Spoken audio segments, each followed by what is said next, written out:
Hello guys, master coaching YouTube channel में आपका स्वागत है। इस वीडियो में पढ़ने वाले क्लास 10th की इंग्लिश और क्लास 10th की इंग्लिश का चैप्टर नंबर फर्स्ट है ये ऑल लेटर टू गॉड।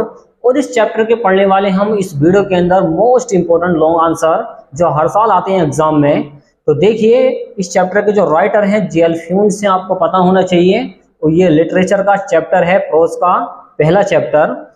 और इसके लॉन्ग आंसर देखिए, तो लॉन्ग आंसर में आपको डायरेक्शन में दे रखा है, क्या दे रखा है कि answer the following questions in about 60 words each.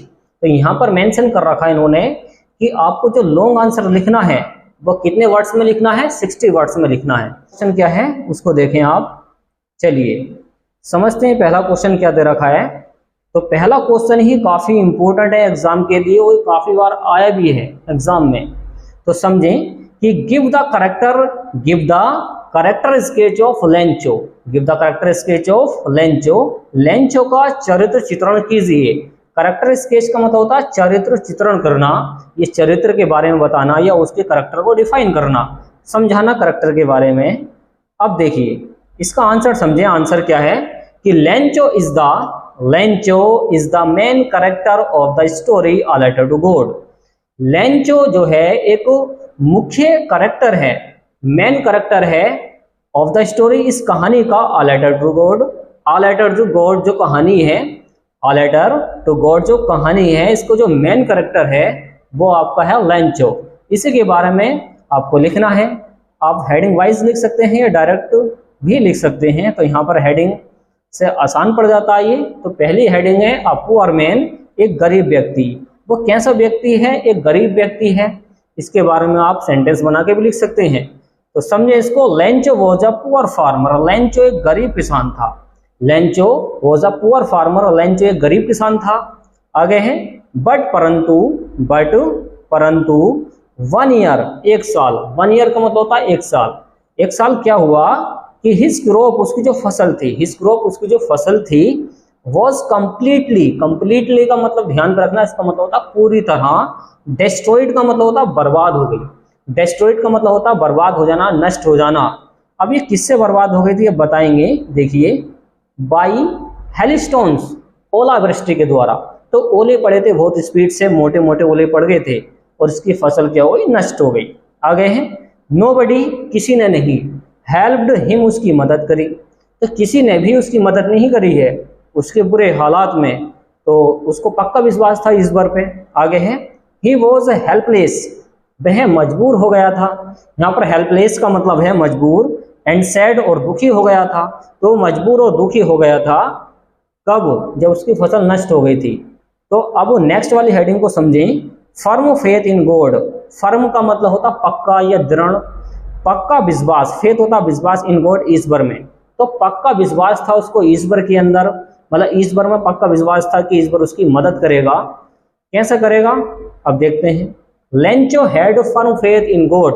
Lencho को पक्का विश्वास था। यहाँ पर हेड पोजीशन के लिए आया, अधिकार के लिए आया है। तो लेंचो को पक्का विश्वास था इन गॉड, ईश्वर में। तो लेंचो को पक्का विश्वास था किसमें? ईश्वर में। आगे बताया गया, आगे देखिए। ही बिलीव्ड, उसे विश्वास था डेट की गॉड वुड हेल्प हिम, ईश्वर उसकी मदद करेगा। ओके, फ्यूचर का सेंटेंस है गॉड वुड हेल्प हिम, ईश्वर उसकी मदद करेगा। इन माइजरी, माइजरी अच्छा वर्ड आया है, इसका हिंदी मतलब होता है दुख के अंदर। तो माइजरी होता दुख। आगे है he would not let him, वह उसे मरने नहीं देगा। देखिए he would not let him die, वह उसे मरने नहीं देगा। डाई का मतलब मरना होता है। ओके, इन हंगर, भूखा। तो उसको ये विश्वास था कि ईश्वर उसको भूखा तो मरने नहीं देगा। तो ये उसको पॉजिटिव वे में लेकर जाता है कि ईश्वर उसकी मदद करेगा। ओके, तो इस तरीके से आप समझ सकते हैं कि उसको पक्का विश्वास था ईश्वर के अंदर। और ये जो हेडिंग हैं, ये हेडिंग आपके काम में आ जाएंगी शॉर्ट आंसर में। जैसे आप शॉर्ट आंसर पढ़ेंगे तो शॉर्ट आंसर में आप यही थ्योरी लिख सकते हैं, बस मैचिंग हो जानी चाहिए क्वेश्चन से। तो नेक्स्ट वाली हेडिंग को समझें। नेक्स्ट वाली हेडिंग क्या है देखिए, तीसरी जो हेडिंग है और लास्ट हेडिंग है इसकी, ये इसको समझें। देखिए सिंपल एंड इनोसेंट। सिंपल का मतलब होता है सीधा साधा, इनोसेंट का मतलब होता है मासूम। अच्छा वर्ड है, इनोसेंट का मतलब क्या होता है? मासूम। तो ये सीधा साधा और मासूम बंदा था। कौन?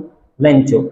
आगे है Lencho was very simple and innocent. Lencho बहुत ज्यादा सिंपल और मासूम था, इनोसेंट था। ही रोट, उसने लिखा, अ लेटर, एक पत्र लिखा, किसको, गॉड, ईश्वर को। तो उसने ईश्वर को एक पत्र लिखा, okay, he wrote a letter, उसने एक पत्र लिखा, किसको, ईश्वर को, एंड रिक्वेस्टेड, और उसने हेल्प मांगी, मदद मांगी है, किससे, टू सेंड, भिजवा दो, हिम, उसे, 100 पैसे, 100 पैसे। अब उसने मदद मांगी है, रिक्वेस्ट करी है कि मुझे 100 पैसे भेज दो। किस वजह से मंगवा रहा है, आप बताएंगे क्यों मंगवाए हैं लेंचो ने पैसे। आगे है, ही डिड नॉट नो, वह नहीं जानता था, दैट इट वॉज इम्पॉसिबल, वह ये भी नहीं जानता था कि ये असंभव है। मतलब सीधा साधा बंदा था, इनोसेंट था। अब वो, उसे तो पक्का विश्वास था कि ईश्वर भेजेगा। तो ही डिड नॉट नो, वह नहीं जानता था, पास्ट का इंडेफिनिट है, ही डिड नॉट नो, वह नहीं जानता था, डेट की, इट वॉज इम्पॉसिबल, इम्पॉसिबल का मतलब होता है असंभव, असंभव था। आगे है, ही वॉज नॉट सरप्राइज्ड, वह आश्चर्यचकित नहीं हुआ था, ओके। आगे क्या बताया है, ही वॉज नॉट सरप्राइज्ड, वह आश्चर्यचकित नहीं हुआ था, व्हेन, जब, ही विजिटेड, वह चला गया, विजिट का मतलब होता है कहीं पर जाना, यात्रा करके, he visited the post office, जब वो पोस्ट ऑफिस को गया, एंड रिसीव्ड, और उसने प्राप्त किया, एन इन्वेलॉप, इन्वेलॉप का मतलब होता है लिफाफा। देखिए यहाँ पर बोबिल आया है, बोबिल से पहले एन आता है। तो जैसे ही वो पोस्ट ऑफिस गया तो वो आश्चर्यचकित नहीं हुआ था, क्या देखकर, एक लिफाफे को देखकर। आगे है, एड्रेस टू हिम, जो उसके लिए आया था, address to him, with money in it, और उसमें पैसा भी था। अब पैसा भी आ गया उसके अंदर, उसको आश्चर्य नहीं हुआ है, बिल्कुल नहीं हुआ है। अब क्यों नहीं हुआ है, क्योंकि उसको पक्का विश्वास था ईश्वर के अंदर, इसी वजह से उसको आश्चर्य नहीं हुआ है। आगे है, ही बिलीव्ड, उसे विश्वास था, डेट की, इट वॉज फ्रॉम गॉड, कि यह ईश्वर ने उसके लिए भेजा है। तो उसको ये पक्का विश्वास था कि ईश्वर ने मेरे लिए तो भेजा है, तो उसको इस वजह से आश्चर्य नहीं हुआ था। तो इस तरीके से आप इसका ट्रांसलेशन कर सकते हैं।